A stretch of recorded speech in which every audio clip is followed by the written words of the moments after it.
सबसे पहले प्रेम शुक्ला जी आपसे ही शुरुआत करते हुए, इतनी देरी क्यों हो रही है सीएम के नाम को लेकर?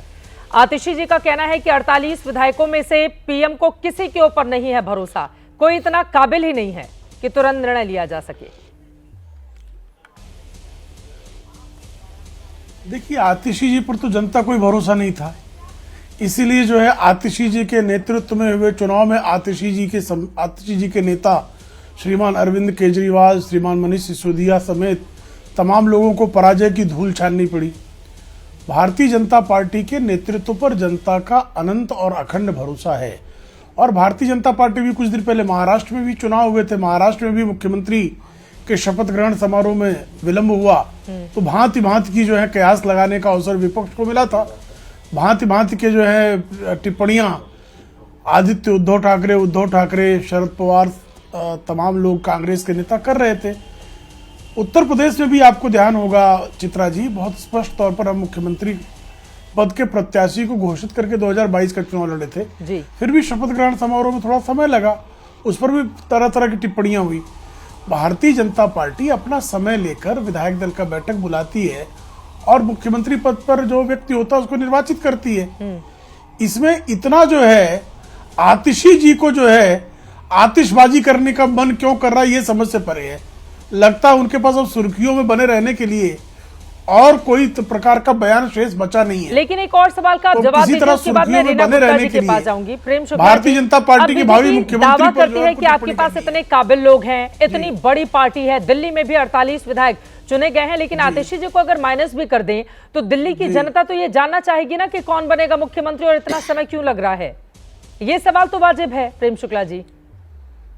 नहीं, दिल्ली की जनता भली भांति जानती है और दिल्ली की जनता इस बात को जानती है कि भारतीय जनता पार्टी का जो मुख्यमंत्री बनेगा वो 24x7 जन सेवा को समर्पित मुख्यमंत्री होगा और नौटंकी और पाखंड में अपना समय जाया नहीं करेगा।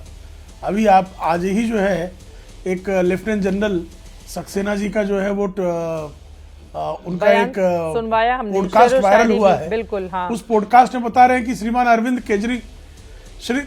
अरविंद केजरीवाल को नजफगढ़ के ड्रेन के बारे में जानकारी ही नहीं थी।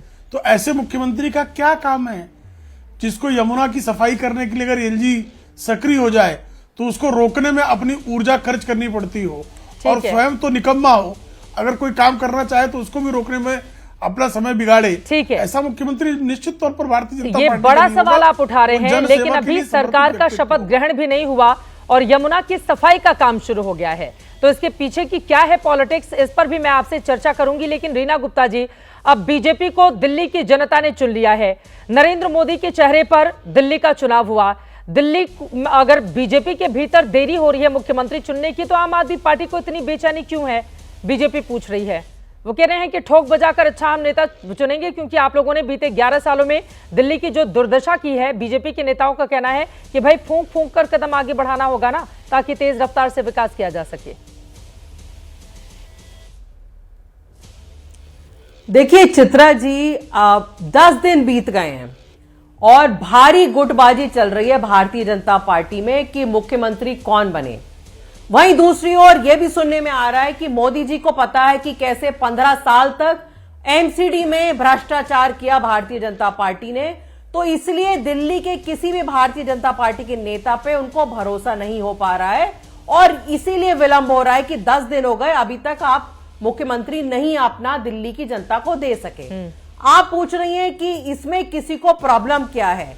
आप देखिए, इस समय दिल्ली में जगह जगह जो पावर कट के इश्यूज हो रहे हैं, दिल्ली नई दिल्ली रेलवे स्टेशन पे जो इतना बड़ा हादसा हुआ, अगर दिल्ली में एक सरकार होती तो वो सरकार के साथ अच्छा कोऑर्डिनेशन हो पाता, दिल्ली का कोई हेड होता जो निर्णय ले पाता, जो वहां पे यात्री थे उनको टाइम से अस्पताल पहुंचाया जा सकता, तो शायद इतनी बड़ी दुर्घटना को उसमें हम जितने लोग हताहत हुए उनको बचा सकते।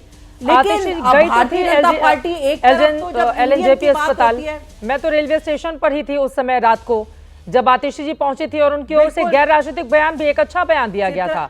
उनका कहना था कि राजनीति करने का वक्त नहीं है, जो लोग इस वक्त परेशान हैं सबसे पहले उनको सहूलियत देना हमारा मकसद है।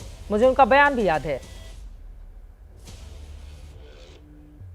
देखिए चित्रा जी, अब इस समय आतिशी जी जो हैं वो कार्यवाहक मुख्यमंत्री हैं। ऑलरेडी सारे जो ऑफिसर्स वगैरह हैं उनको निर्देश दे दिया जा चुका है कि नया मुख्यमंत्री तब आएगा, जब आएगा तब कुछ काम होगा। यहां तक कि इन लोगों ने सचिवालय तक सील कर दिया। वैसे तो जब ईवीएम का डिस्कशन होता है तो हमें ये दलील दी जाती है कि ईवीएम में 24 घंटे में आपको रिजल्ट मिल जाएगा, इसलिए ईवीएम बहुत जरूरी है और पेपर बैलेट की कोई औचित्य नहीं है।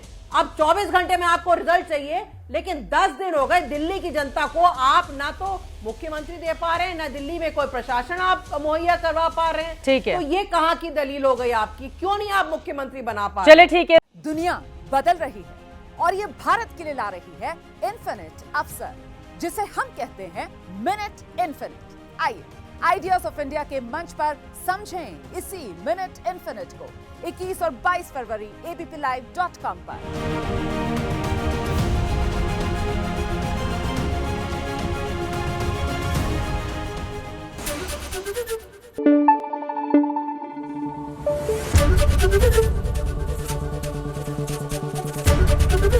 एबीपी न्यूज आपको रखे आगे।